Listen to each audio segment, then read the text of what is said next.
Hello everyone, welcome back to my channel. কেমন আছো তোমরা সবাই? আশা করছি সকলে খুবই ভালো আছো। বীর পুজো উপলক্ষে আমি চলে এসেছি আমার মামার বাড়িতে। দুপুরবেলায় এসেছি, প্রায় তখন 1টা বাজে আমরা যখন এখানে এসেছি। ভর দুপুর আর এত রোদ্দুর, মানে বাইরে তো গা জ্বালা জ্বালা করছিল একদম। তো এসে এখানে খাওয়া দাওয়া করে টানা ঘুম দিয়েছিলাম, আর এখন ঘুম থেকে উঠেই তোমাদের সঙ্গে কথা বলছি। আর বীর পুজো উপলক্ষে এখানে প্রত্যেক বাড়ি হচ্ছে অনেক রকমের খেলা আর হচ্ছে অনুষ্ঠানের আয়োজন করা হয়ে থাকে। তো চলো তোমাদের সেখানে নিয়ে যাই। আমিও আগে রেডি হয়ে নিই, তারপরেই যাব। রেডি হয়ে যাই, তো তোমাদেরকে দেখাচ্ছি তারপরে ওখানে কি কি খেলা হয়। আর খেলায় তো নাম অবশ্যই দেবো আমরা, তাই তো বোন? এই হলো সেই মাঠ যেখানে অনুষ্ঠানের আয়োজন করা হয়েছে। আর এখন হাড়ি ভাঙা প্রতিযোগিতা হচ্ছে, আর সামনের দিকেই রয়েছে বীর ঠাকুরের মন্দির। আর এখানে হাড়ি ভাঙা প্রতিযোগিতায় আমি নাম দিইনি, বোনও নাম দেয়নি, কারণ আমরা দুজনেই জানতাম যে হাড়ি তো ভাঙতে পারবোই না, কোথায়কার মাথায় গিয়ে মেরে দেবো, তাই আমরা তো নাম দিইনি। কিন্তু মাসিকে জেতানোর জন্য আমরা কি পরিমাণ চেষ্টা করছি খালি রাখি।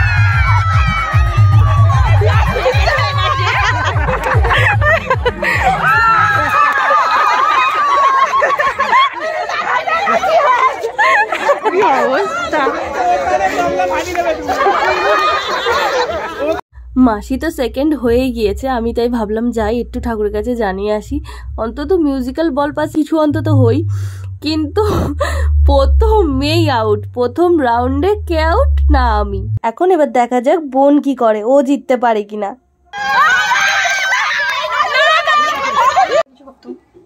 কই রে সুইচ?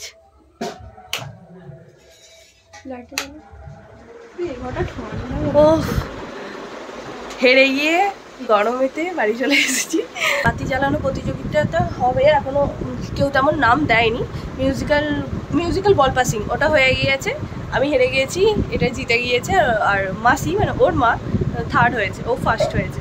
এবার দিদুন একটু চা করবে, তারপর খাবো, তারপরে যাবো। একটু গানটা বন্ধ আছে বলে তবু আমি ভয়েস ওভার দিয়ে করতে পারছি, মানে তবু বলে কথা বলে করতে পারছি, নাহলে আমাকে ভিডিওতে ভয়েস ওভার দিয়েই করতে হয়, কারণ এত চেঁচামেচি করে, এত চিৎকার করে। আগে যদি তুমি আমার ভিডিওর প্রথম দিকটাই দেখো, সেখানেও অনেক চিৎকার হচ্ছে। এখন মার নেই, ফাঁকা, সেই জন্য তবু একটু শান্ত আছে সব দিকটা। সবে মাত্র বসে একটু চায়ে চুমুকটা দিয়েছি, অমনি আমার নাম অ্যানাউন্স করতে শুরু করে দিয়েছে। শাক বাজানো প্রতিযোগিতায় যেহেতু নাম দিয়েছে। ফাইনালি আজকের মতন সমস্ত প্রতিযোগিতা শেষ হয়ে গেছে, আর রাতের মেন আকর্ষণ তুষারমালা নাটক এখন শুরু হচ্ছে।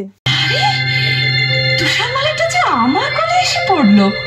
প্রাণের ছিল দয়ার ভরা প্রাণ, মায়ার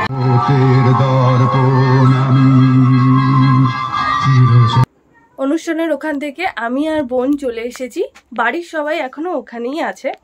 আর আমার ভিডিওটা কেমন লাগলো তোমাদের অবশ্যই কমেন্ট করে জানিও। আর কালকে যেহেতু বীর পুজোটা হবে, তো তার ভিডিও তোমরা পরের নেক্সট পার্টে দেখতে পাবে। আর আমার ভিডিও যদি তোমাদের ভালো লেগে থাকে তো লাইক, কমেন্ট আর শেয়ার করতে ভুলো না। আর ইনস্টাগ্রামে আমি আমার রিলস ভিডিও পোস্ট করি, যদি চাও ওগুলো দেখে নিতে পারো। তো দেখা হচ্ছে তোমাদের সাথে নেক্সট ভিডিও। টাটা।